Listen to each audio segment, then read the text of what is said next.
வாழ்க்கையே கணக்கீடுதான். வாழ்க்கையில கணக்கீடு சரியா இருந்துச்சுன்னா மனிதன் எதுலையுமே ஜெயிக்கலாங்கிறது ஒரு வாதம். அந்த கணக்கீடுங்கிறது நான் எடுக்கக்கூடியது கணக்கு ரொம்ப முக்கியம், ரொம்ப தெளிவா எடுப்பேன். ஒரு சில கோடுகள் ஒரு சில பேரத்தினுடைய கால தெளிவில்லைங்கிற போது கோடுகள் தெளிவில்லாத இருக்கும்.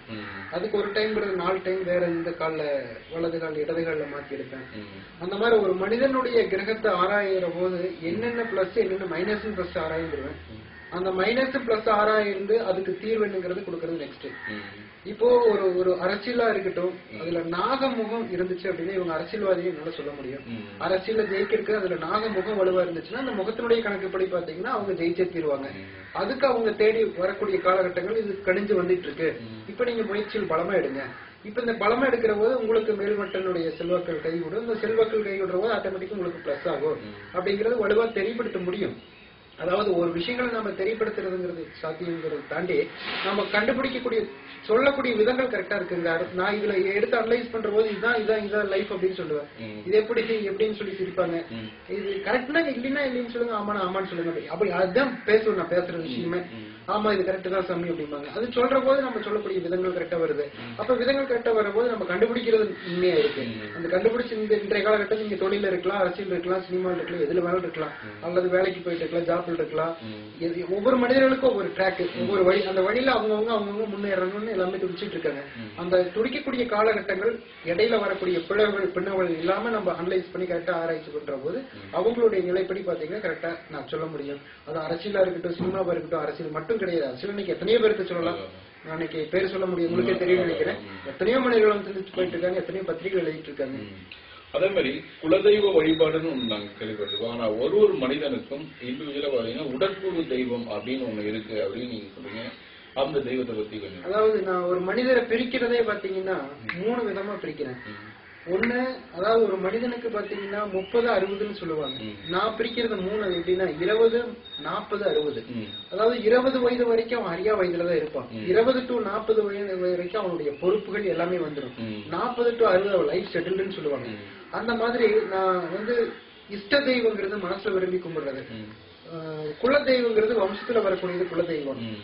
அதாவது ஒரு மனிதனுக்கு இஷ்ட தெய்வங்கிறது மனசுல கும்பிடுறது, குல தெய்வங்கிறது வம்சத்துல வர்றது. உடல் கூறு தெய்வங்கிறது ஒரு பழமொழி சொல்லுவாங்க பெரியவங்க, பொண்ணு கருப்போ சிறப்போ லட்சுமி கலையா இருக்கான்னு சொல்லுவாங்க. அந்த லட்சுமி கடாச்சு எங்கிருந்து வந்துச்சு, அந்த லட்சுமி கலை எங்கிருந்து வந்துச்சு?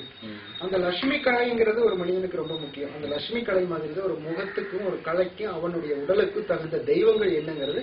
இந்த தெய்வத்தை போய் வழிபடுங்க. ஒரு சில பேருக்கு நான் சொல்லுவேன், ஆஞ்சநேயர் உங்களுடைய கிரக ரீதியா நல்லா இருக்கு சார், நான் ஆஞ்சநேயத்தை வழிபட்டு இருக்கேன் அப்படின்னாங்க. ரொம்ப சந்தோஷம், அதே வழிபடுங்கன்னு சொல்லுவேன். அது மாதிரி ஒவ்வொரு மனிதர்களுக்கும் உடல் கூறு சார்ந்த தெய்வம் ஒரு மனிதனுடைய நிலையும் அது ஆராயிற போது எல்லாமே ஒரு பவர். அதாவது ஒரு கை சவுண்ட் எப்படி இருக்கு, எல்லா கை சவுண்ட் எப்படி இருக்கு. அது மாதிரி ஒவ்வொன்றும் பிரச்சனைக்கு ஒவ்வொரு விஷயங்கள் எல்லாமே ஒண்ணு சேர்ற போது அவங்களுடைய கிரக வலுவாகுது, அவங்களுடைய நிலை மேல வர்றாங்க. சரி தம்பி, இப்போ இந்த இளம் வயதிலேயே நிறைய கோயில்கள், அதாவது பெரிய பெரிய மகான்கள் செய்ய வேண்டிய வேலையை நீங்க செய்றீங்க. பூட்டி கிடக்கிற கோயில்கள், அதே மாதிரி கும்பாபிஷேகம் பண்ண முடியாத கோயில்கள், இந்த கோயில்களுக்கெல்லாம் கும்பாபிஷேகம் பண்ணீங்க. பூட்டி கிடக்கிற கோயிலெல்லாம் திறந்து வச்சு அதுக்கு பராமரிக்கிறீங்க. இது எப்படி சாத்தியமாகுது? நான் என்ன பண்றேன் அப்படின்னா, எத்தனையோ ஒரு சில இடத்துக்கு போறதுக்கு கூட நான் உத்தரவு வைக்கிறேன். உத்தரவு வச்சு அந்த இடத்துக்கு போக சொல்லி உத்தரவு வந்துச்சுன்னா அந்த உத்தரவுப்படி பாத்தீங்கன்னா நான் அந்த இடத்துக்கு போய் தியானத்துல விஷயம். ஒரு உதாரணம் சொல்ல போனா ஒரு கிராமம், ஒரு தென் டிஸ்ட்ரிக்ட், நமக்கு இங்கிருந்து தென் டிஸ்ட்ரிக்ட் மதுரை சைடு சொல்லலாம். அதுல ஒரு மிகப்பெரிய ஒரு கோயில், அது கிட்டத்தட்ட ஒரு 26 வருடமே இன்னும் பூட்டி கிடந்தது. அந்த கோயில போற போது பாத்தீங்கன்னா உள்ள யாருமே போக மாட்டாங்க, பூட்டை கூட நீக்க மாட்டாங்க. அவ்வளவு பாம்புகள் இருந்துச்சுன்னு சொன்னாங்க. அப்புறம் நான் போனேன், நான் நீக்கிற போது பாத்தீங்கன்னா பாம்புகள் நிறைய, கிட்டத்தட்ட ஒரு 10 பாம்புகள் வெளியே வந்திருக்கும். அந்த கோயிலுக்கு முன்னாடி நான் அந்த நடைனாலேயே உட்காந்து தியானம் பண்றேன். அந்த பாம்புகள் உள்ள இருந்து எவ்வளவு பாம்புகள் எங்கிருந்து போச்சுன்னே தெரியல. அதுக்கு தேடி குறிச்சா கும்பாபிஷேகம் என் தலைமையில நடந்துச்சு. பெரிய போஸ்ட், பெரிய விழாலாம் எடுத்து பண்ணாங்க. அது மாதிரி ஒவ்வொரு கிரகத்துக்கு ஒவ்வொரு ஸ்தலத்துக்கு ஒரு பவர் இருக்கு. அந்த ஸ்தலத்தினுடைய பவர் நிலை, அந்த தெய்வத்தினுடைய நிலை என்னவோ, அந்த எதனால மைனஸ் ஏற்பட்டுச்சு, ஊரே பிளவு அந்த தெய்வம் அந்த கோயில்ல ஒரே பிளவு, எல்லா மைனஸும் அடிக்கடி பிரச்சனை, அது எல்லாத்துக்கும் தீர்வு, எல்லாத்தையும் வச்சு பேசி அது கரெக்டா ஃபாலோ பண்ணுங்கன்னு சொன்னேன். அதே மாதிரி கும்பாபிஷேகம் வச்சாங்க. அது நான் என்னுடைய தலைமையில் நடந்துச்சு. அது இந்த பைரவனுடைய அருளால அது நடந்து சுபிச்சம் எல்லாமே அந்த ஊரே இன்னைக்கு பாத்தீங்கன்னா செழிப்பாயிடுச்சு. அது மாதிரி நம்ம எடுக்கக்கூடிய விதம், நம்ம சொல்லக்கூடிய விதங்கள் தாண்டி ஒவ்வொரு இடத்துக்கு ஒரு வைப்ரேஷன் பவர் இருக்குன்னு சொல்லுவாங்க. அந்த வைப்ரேஷன் பவர் அந்த தெய்வம் அந்த கோயில் இருந்துச்சு. அதனாலதான் அத்தனை உயிரணுக்குள்ள இருக்கக்கூடிய பாம்புகள் வந்துச்சு. அது மாதிரி எத்தனையோ இன்னைக்கு நிறுவனங்கள் சொல்ல உங்களுக்கு நிறைய தெரியும் நினைக்கிறேன். நிறுவனங்கள் சொல்லலாம், எத்தனையோ வீடு சொல்லலாம், எத்தனையோ பேர் கூப்பிடுறாங்க, எத்தனையோ பேர் போய் துவக்கி வைக்கிறேன். எல்லாமே அவனுடைய அருள். அதுக்கு தகுந்த மாதிரி டேட் கொடுத்துருவேன், அதுக்கு தகுந்த நேரம் தேதிகள் ஒதுக்கி கொடுக்கிற போது என்னை எத்தனையோ பேர் வீட்டுக்கு கூப்பிட்டா கூட எனக்கு உத்தரவு இல்லாம நான் வர முடியாது. ஓகே சாமி, இப்ப பாத்தீங்கன்னா இப்போ சின்ன வயதுல இருந்து பைரவர் மேல பற்று ஏற்பட்டு இப்ப காலேஜ்ல பெருஞ்சோதிடர், சினிமா நட்சத்திரங்கள்ல இருந்து அரசியல்வாதிகள்ல இருந்து இப்படி எல்லாரும் வந்து சந்திக்கிறவர்கள் பைரவருக்கு அருள் கொடுத்திருக்காரு. அப்பேற்பட்ட பைரவருக்கு நீங்க கோயில் கட்டும் பணியை வந்து இப்போ சிறப்பா ஆரம்பிச்சுட்டு இருக்கீங்க. அந்த கோயில் கட்டும் பணி எப்படி உங்களுக்கு உத்தரவு மூலியம் வந்ததா? இப்ப சொந்த காசு செலவு பண்ணி நிறைய கட்டிட்டு இருக்கீங்க, இன்னும் பின்னாடி வந்து மக்கள்கிட்டையும் பணம் வாங்கி பண்றதுக்கு தயாரா இருக்கீங்க. அதே மாதிரி பாத்தீங்கன்னா இப்ப மக்கள் மத்தியில பாத்தீங்கன்னா நல்ல ஒரு கோயில் கட்டுறதுக்கோ இல்ல அன்னதானம் வழங்குறதுக்கோ எல்லாருமே பணம் தர தயாரா இருக்காங்க. அது நல்ல நிறுவனமா இருக்கணும் அப்படின்னு நினைக்கிறாங்க. அதாவது நல்ல நிறுவனம், நல்ல கோயில், அதே மாதிரி ட்ரஸ்டிஸ் எல்லாமே கரெக்டா இருக்கணும்னு. அது உங்க கோயிலை பொறுத்த வரைக்கும் எப்படி வழிவகுத்து வச்சிருக்கீங்க? அதாவது இன்னைக்கு பைரவ ஃபவுண்டேஷன் வச்சு நடத்திட்டு இருக்கேன். என்னுடைய மூச்சுகள் எல்லாமே அதுதான், பைரவ ஃபவுண்டேஷன் தான். என்னை நான் கவனிச்சுக்கிறத விட, என்னுடைய குடும்பத்தை கவனிக்கிறத விட பாத்தீங்கன்னா பைரவ ஃபவுண்டேஷனுக்கு தான் முக்கியத்துவம் கொடுத்துட்டு இருக்கேன். நான் வாங்கக்கூடிய சம்பாவனை கூட பைரவ ஃபவுண்டேஷனுக்கு தான் அவ்வளவு சேவைகள் பண்ணிட்டு இருக்கேன். பைரவ ஃபவுண்டேஷன் மூலியமா என்னென்ன பண்ணிட்டு இருக்கேன் அப்படின்னா, இன்னைக்கு வந்து ஏகப்பட்ட குழந்தைகளுக்கு ஹார்ட் ஆபரேஷன் நிறைய பண்ணி கொடுத்துட்டு இருக்கோம். அடுத்தது 1230 குழந்தைகளுக்கு படிக்கிற செலவு ஏற்று பண்ணிட்டு இருக்கேன். கோயில் கட்டும் பணி நடந்துட்டு இருக்கு. கோயில் கட்டும் பணி அப்படின்னு எடுத்துக்கிட்டோம்னா பைரவனுடைய உத்தரவு தான். எனக்கு சின்ன வயசுல இருந்து பைரவர் கோயில் கட்டணும்னு ஆசை தான். அந்த ஆசைகள் எல்லாமே நமக்கு நடந்துடாது, அந்த அனுகிரகம் வேணும். அந்த அனுகிரகம் நான் கிட்டத்தட்ட ஒரு 22 வயசுலயே கட்டலாம்னு நினைச்ச முடியல. அது இப்பதான் கைகூடி வந்திருக்கு. அது கடந்த ஒரு 6 வருடமா போராடி இப்ப இன்னைக்கு வந்து கர்ப்பகிரகம் முடிஞ்சிருக்கு. இன்னும் ஒரு 2 வருட காலம் ஆகும். இது தொடர்ச்சியா கோயில் கட்டுற போது மக்கள் எல்லாமே தரிசனத்துக்கு வந்து எல்லாருமே வந்து அவங்க போய் பைரவரை தொட்டு கும்பிட்ட அளவுக்கு வரவுக்கு தான். இது வந்து ஐயரை வச்ச பூஜைகள் அப்படிலாம் கிடையாது. அவங்கவுங்க பூஜை பண்ணலாம், அவங்கவுங்க தரிசனம் பண்ணிட்டு போலாம். இது எல்லாத்தினுடைய அவங்கவுங்களுடைய கோயில் மாதிரி அவங்கவுங்களுடைய வீடு மாதிரி இருந்து அது உருவாக்கணும்னு நினைச்சு போயிட்டு இருக்கேன். இந்த பைரவ அறக்கட்டளை மூலியமா இத்தனை சேவைகள் பண்றேன். ஒவ்வொருத்தரும் முன் வந்து ஒரு சில டொனேட் பண்ணிட்டு இருக்காங்க. இது டொனேட் வாங்காம நான் பண்ணல. இன்னைக்கு ஏதோ என்னுடைய சக்தினால முடிஞ்சது நான் பண்ணிட்டு இருக்கேன் என்னுடைய சொந்த செலவுல. இப்போ ஒவ்வொருத்தரும் வந்து ஒவ்வொன்னு ஏத்துக்கிறேன்னு பேசிட்டு இருக்காங்க. அது நடக்கும், அது நடந்துட்டு இருக்கு. இப்ப கோயில் அன்னதானங்கள்லாம் போட்டுட்டு இருக்கீங்க. எதிர்காலத்துல தொடர்ந்து அன்னதானமும் இந்த ட்ரஸ்டி மூலம் என்னென்ன பண்ணி இன்னும் நிறைய ஹாஸ்பிட்டல் தான் சார் அடுத்தது. இப்ப கோயில் வேலை முடிஞ்சதுக்கு அப்புறம் ஹாஸ்பிட்டல் ப்ராஜெக்ட் வேலை நடந்துட்டு இருக்காது. எனக்கு வெளிநாட்டுடைய தொடர்புகள் இருக்கிறதுனால வெளிநாட்டு இந்த யோகா நடத்திட்டு இருக்கேன். ஆத்ம யோகா ஜெர்னி த்ரூ தி பாடின்னு சொல்லி இந்த கால் ராகி மட்டும் நான் பார்க்கல, அது யோகா கிளாஸ் நடந்துட்டு இருக்கு.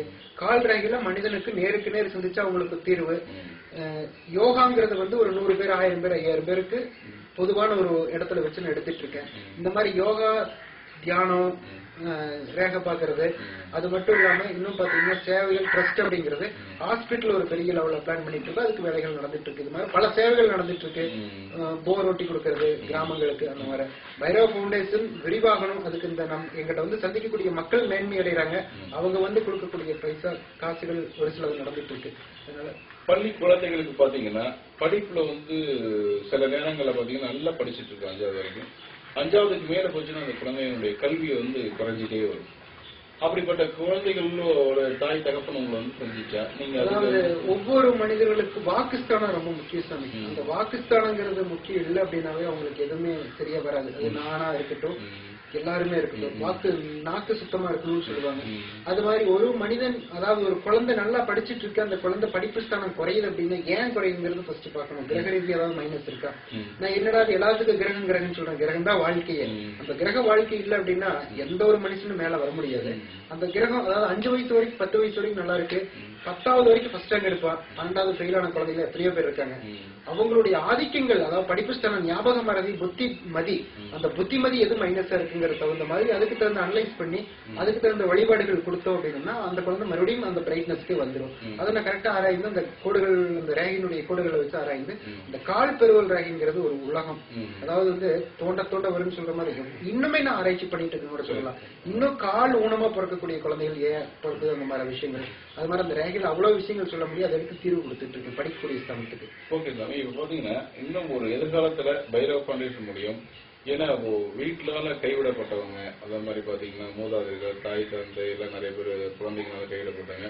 இப்படி ஒரு அனாதை ஆசிரமம் இல்ல முதியோர் இல்லம், இப்படி இந்த ட்ரஸ்ட் மூலம் பண்றதுக்கு உங்களுக்கு எதிர்காலத்துல வர? ஆமா சாமி, இப்ப நிறைய பண்ணிட்டு இருக்குல்ல. HIV பண்ணிட்டு இருக்கேன், கேன்சர் வழிகள் இல்லாம செத்தும் எத்தனையோ இந்த மண்ணில் மடிஞ்சிட்டு இருக்காங்க.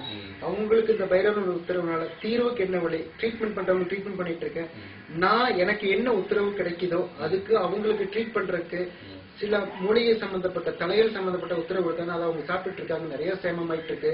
அது மாதிரி எனக்கு உத்தரவுங்கிறது பாத்தீங்கன்னா இந்த ரேகை பார்த்து தீர்வு கொடுக்கறது மட்டும் இல்ல, உடல் தீராத வியாதிகளுக்கு கூட தீர்க்க பைரவருடைய அருளால கிடைச்சிட்டு இருக்கு.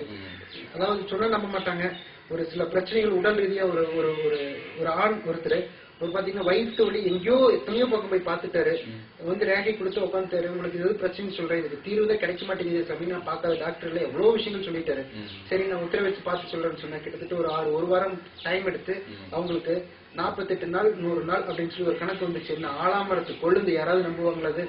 அதை எடுத்து சாப்பிட்டாரு, 100 நாள் அந்த வியாதி எங்க போச்சுன்னே தெரியல. அது மாதிரி ஒவ்வொரு மனிதர்களுக்கும் என்னென்ன இருக்கோ, என்ன பிரதானப்படி இல்லாம ஒரு விஷயங்கள் நடக்காது, அந்த பிரதானம் இல்லாம ஒரு மனிதனுக்கு நிலை ஆகாது. அந்த நிலைப்படி பண்ற அந்த நிலைப்படி நடக்குது. அதாவது சொல்லக்கூடிய விஷயங்கள் எது வேணாலும் இருக்கலாம் சாமி, பண்ணக்கூடிய செயல்கள் எது வேணாலும் இருக்கலாம், மனசு எது வேணாலும், மனசு எங்க வேணாலும் போலாம். அதாவது நல்ல விஷயங்களுக்கு, அதாவது பெரியவங்க என்ன சொல்றாங்க, நல்லவோட சந்தையும் நல்ல வழி கிடைக்குன்னு சொல்றாங்களா, அது மாதிரி நல்ல நிலைக்கு வரணும் அப்படின்னா நல்ல மனிதர்களை சந்திக்கணும்னு சொல்லுவாங்க. ஒரு எல்லா மனிதர்களுக்கு தெய்வ வழிபாடுகள் ரொம்ப முக்கியம். அந்த தெய்வ வழிபாடுகள்ங்கிறது வந்து வைப்ரேஷன் பவர் தான். அதாவது ஒரு மனுஷன் எதை நோக்கி போறானோ அது நல்ல விதமா இருக்கணும், எதை நோக்கி செல்றாங்களோ அது நல்ல விஷயமா இருக்கணும். என்னுடைய தாரக மந்திரமே பாத்தீங்கன்னா வாழ்க்கை பசுமையாகட்டும், வாழ்வில் மகிழ்ச்சி பொங்கட்டும்ங்கிறது. வாழ்வில் ஒரு மனிதனுக்கு பசுமைங்கிறது எங்க பார்த்தாலும் பசுமை இருந்துச்சுன்னா செழிப்பு தானே.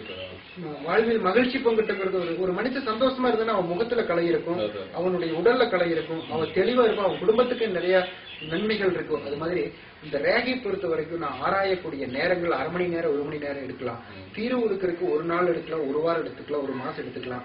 இந்த ரேகை ஆராயறது ரொம்ப முக்கியம் இல்லை. எவ்வளவு எதிர்ப்பு, எவ்வளவு விஷயம், எவ்வளவு எதிர்ப்பு, எவ்வளவு நடந்துச்சு. இன்னைக்கு அத்தனை எதிர்ப்புக்கு மேல இன்னைக்கு எத்தனையோ மனிதர்கள் சந்திக்கிறாங்க. அந்த பைரவனுடைய அருளால எனக்கு ரொம்ப சந்தோஷங்கிறது என்ன அப்படின்னா, தீர்வு கிடைச்சு வந்து, அதாவது நான் என்னை உள்ள வரும்போது சின்ன பையன் போயிட்டு வருவாங்க, எனக்கு மனசுக்குள்ள சிரிப்பாகும். பைரவ உனைத்தான் சொல்றாங்க அப்படின்னு நான் மனசுக்குள்ள அவனை பார்த்து அந்த ஆபீஸ்ல அந்த சாமியை பார்த்து சொல்லுவேன். அதுக்கப்புறம் போற போது காலை தொட்டு கும்பிட்டு ஆசீர்வாதம் வாங்கிட்டு போவாங்க. இன்னைக்கு எத்தனையோ லட்சக்கணக்கான பேர் வெளிநாட்டுல இருந்தெல்லாம் வந்து பார்த்துக்கிட்டு ஆசீர்வாதம் வாங்கிட்டு போயிட்டு இருக்காங்க அப்படின்னா அந்த பைரவனுடைய அருள் தான். அந்த அருள்ங்கிற நிலை தொடரும், எல்லாத்துக்கும் நல்லது நடக்கும். அதாவது மாதிரி சாமி, ஒரு காலகட்டம் என்னன்னா MBBS டாக்டராலே ஒரு கைவிடப்பட்டவர், அப்படிப்பட்ட கைவிடப்பட்ட ஒரு மனிதர் உங்கள்கிட்ட கூட்டு வராங்க, இவருக்கு இன்னும் ஆயுள் இருக்கு, இவரை கொண்டு வாங்க என்னுடைய இதுக்கு இடத்துக்கு கொண்டு வந்து அவரை காப்பாத்தி எத்தனையோ ஆண்டுகள் திரும்பி உயிர் வாழ்ந்திருக்காரு சொல்லியிருக்கீங்க. அந்த மிராக்கள் உங்களால எப்படி? இது நடந்த விஷயம் சொன்னேன், இது வந்து வெளிப்படையாவே சொல்லலாம். அவர் வந்து சென்னையில மிகப்பெரிய ஒரு நிறுவனத்துல வேலையில் இருக்காரு. அவருடைய அப்பா வந்து உறவு வீட்டுக்காக கோயம்புத்தூர் வந்திருக்காங்க. திடீர்னு உடம்பு சரியில்லாம பாதிச்சு, கை கால் பாதிச்சு கோயம்புத்தூர்ல ஒரு பெரிய ஹாஸ்பிட்டல கொண்டு போய் வச்சிருக்காங்க. அவரு எனக்கு சென்னையில அவர் சென்னை வசி, சென்னையில இருந்து கூப்பிட்டு பேசுறாரு. இப்படி அப்பாவுக்கு வந்து டாக்டர் முடியாதுன்னு சொல்லிட்டாங்க சாமி, என்னுடைய கிளைண்ட் என்ன பண்ணலாம் அப்படின்னு சொல்லி கேட்கிறாரு. அப்புறம் நான் என்ன பண்ணிட்டேன், நீங்க அப்படியே அவர்கிட்ட எங்கிட்ட எடுத்து வந்துருங்க, டாக்டர் வந்து கை கால் வராதுன்ட்டாங்க, கிட்டத்தட்ட மாசக்கணக்கில் வச்சிருந்து ட்ரீட் பண்ணிட்டாங்க, எல்லாம் இதுக்கு என்ன பண்ணலாங்கிற வழி கேட்கிறாரு. நீங்க அப்பாவே அப்படியே எங்கிட்ட எடுத்து வந்துருங்க. அவருக்கு வயது 65-70 வயது இருக்கும். எங்கிட்ட கொண்டு வந்து எங்கிட்ட ஒரு வாரம் வச்சிருந்தாங்க, இங்கேயே வச்சிருந்தாங்க, என்னுடைய பூஜை ரூம்லயே வச்சிருந்தோம். ஸ்ட்ரக்சர்ல போட்டுட்டு எடுத்து வந்து சாமி, ஸ்ட்ரக்சர்ல ஆம்புலன்ஸ்ல வந்தாங்க. அவங்க போட்டோ எடுத்துட்டு 1 வாரம் அவங்களுக்கு என்ன பூஜைகள், நான் எனக்கு குடகுடமா தண்ணி ஊற்றி தியானத்துல உட்காந்து பல பூஜைகள் விஷயத்துல வச்சு யாருமே சொல்லாத மெராக்கிள்னு சொல்லலாம், யாருமே நடத்தி காமிக்காத மெராக்கிள் சொல்ல. என்னுடைய வாழ்க்கை பயணத்துல அது ஒரு மெராக்கிள் தான். முடியாதுன்னு சொன்ன பேஷண்ட், டாக்டர் கைவிட்ட பேஷண்ட், டாக்டர் கைவிடல, அவங்களுக்கு என்ன முடிஞ்சதோ அவங்க அளவுக்கு தீர்வு கொடுத்தாங்க. அவங்களால முடியாது இல்ல. அதாவது எல்லா டாக்டர் விட்டமே சொல்றது என்ன, நமக்கு அப்பாற்பட்ட சக்தி ஒண்ணு இருக்கு, யாராலும் வந்து மறுக்க முடியாது. எங்களால என்ன முடியுமோ அதை நாங்க பண்றோம். அதுக்கு மேல நீங்க கடவுளை பிரார்த்தனை பண்ணுங்க, கடவுள் கையில தான் இருக்குன்னு சொல்லுங்க. அது மாதிரி அந்த கடவுளே நின்று காவல் தெய்வம் பைரவரா இருக்கிறதுனால என்னவோ அந்த பைரவர் தான் நின்று அவர் 1 வாரம் 10 நாள் இருந்து சாமி எந்திரிச்சு அவர் நடந்து கார்ல ஏறி உட்காந்து போனார். அது மெராக்கிள் இல்லையா? எவ்வளவு பெரிய மெராக்கிள். அது மாதிரி ஒவ்வொரு மனிதர்களுக்கும் இது வந்து பைரவர் நம்பி வந்தவங்க இது வரைக்கும் யாரும் வெயின் பண்ணதில்லை. இன்னைக்கு பைரவனுடைய சக்தி நாட்டு பூரா என்னால முடிஞ்சது நான் மக்களுக்கு தெரியப்படுத்தி வந்துட்டு இருக்கேன். மனிதனை நம்புங்க, கடவுளை நம்புங்க, நல்லது நடக்குன்னு சொல்ற மாதிரி கடவுள் நம்பினவங்க யாரும் கைவிட்டது கிடையாது, பைரவர் நம்பி வந்தவங்க யாரும் கைவிட்டது கிடையாது. அதனாலதான் நான் இந்த சின்ன வயசுல அந்த பைரவர் நம்பி போறதுனால எவ்வளவு மனிதர்கள் சந்திச்சுட்டு இருக்காங்க. அதாவது நமக்கு வந்து உச்சி அண்ணாந்து பார்க்கக்கூடிய மனிதர்கள், எவ்வளவு துறையில பெரிய மனிதர்கள் எல்லாம் வந்து சிந்திச்சு போற போது அவங்களுக்கு ஒரு தீர்வு கிடைக்கிற போது நம்மள நாடி வர போது அவங்களுக்கு தீர்வு. அதனாலதான் இவ்வளவு விஷயங்கள் பைரவ பவுண்டேஷன்ங்கிறது அதாவது ஒரு சின்ன வேரா ஒரு மரமா வச்சது, ஒரு விதையா போட்டது இன்னைக்கு ஒரு ஆலமரமா விரிஞ்சு போய்கிட்டு இருக்குது. இன்னைக்கு உலகம் பூரா எத்தனையோ நாடுகள் சொல்லலாம், இன்னைக்கு எத்தனையோ யோகா நடந்துட்டு இருக்கு. அது மாதிரி எத்தனையோ நாடுகள்ல இருந்து வந்துட்டு போயிட்டு இருக்காங்க அப்படின்னா அந்த பைரவனுடைய அருள், பைரவனுடைய சக்தி. அதே மாதிரி பாத்தீங்கன்னா இந்த இளம் வயதிலேயே நிறைய சினிமா நட்சத்திரங்கள்ல அதே மாதிரி பாத்தீங்கன்னா பிரபல அரசியல்வாதிகள், அது எல்லா டிபார்ட்மெண்ட்லயும்